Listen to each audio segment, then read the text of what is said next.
Lods, nakasakay na tayo dito sa Trailblazer. 2015 to na automatic. Hindi ko alam kung anong model, ano to eh, variant to eh. 2.8! Ha!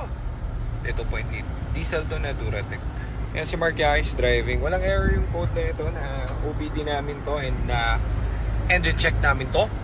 Sarap, mainam at talaga namang nakakatakam ang unit. Maganda yung likod. Freshness pa to, freshness. Alam niyo naman, ang 40 natin kasi Ford eh. So sayang lang kasi mapunta pa sa iba. First own pa naman to and complete documents. Latag na latag at maganda, mabisang mabisa at amoy lubricant, amoy petroleum, pero mabango, petroleum na mabango, baka may scent tong ilalagay ni sir. So si sir, si sir? Kapitan si sir, seaman si sir, kapitan. Hindi ko na na-elaborate sa kapitan. Mga kapitan ng yung may katig na bangka ha. Hindi naman. Hindi, si sir yung sumisigaw ng ng starboard.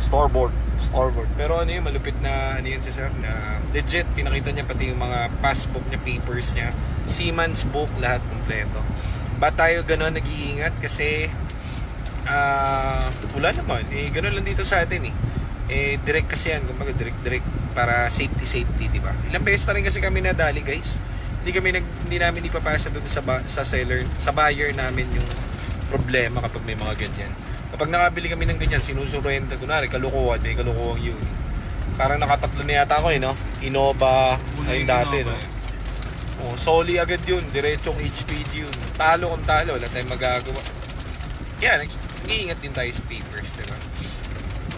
So ito, masasabi ko, re-review ko alam nyo naman, medyo muulan pa kayo, no? So, ang riding comfort ng Trailblazer, maganda. Kasi malapad ang angle nito, lalo na naka all-terrain yung gulong na bago. Walang kalampag, smooth lang, okay naman. O tatanungin mo kung malakas sa gasto, medyo konti kasi 2.8 to pero diesel naman to. So pag diesel kasi matagal masunog ang diesel, so kahit paano mas matipid pa rin to kaysa sa gas. So ano napapansin mo? Kaso nga yung makina sobrang lamig, wala pa sa gitna.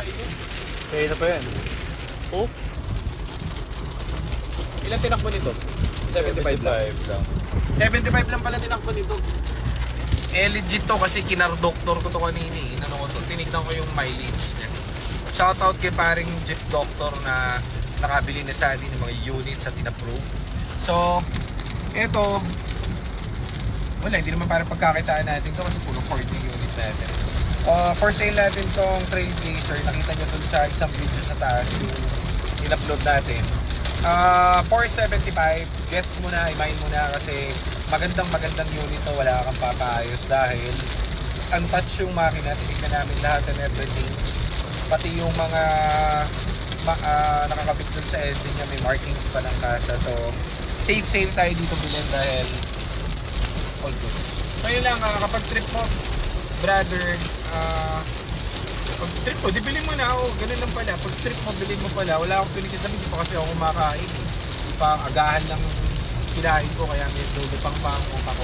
So abangan nyo sa shop to, pauwi na tayo at may bibili tayo mamaya. EcoSport at Fiesta, sana mabili natin kasi pag hindi natin mabili, malulungkot ako. Isulistahan natin for reservation, kailangan matapos na natin at marami nag-aantay. Di ba Mark Yaris? Yes. Ganun no, dami sinabi, ganun lang, talagang Mark Yaris. So yan, tara. Ay, aircon pala nito. Okay ba aircon? Okay aircon, malamig and dual aircon na siya. So all goods. Magtiwala kayo pag sinabi kong all goods kasi hindi man ako ganun kaselan pero yung isang buong team namin masaya. So goods. Bilhin nyo na. Thank you.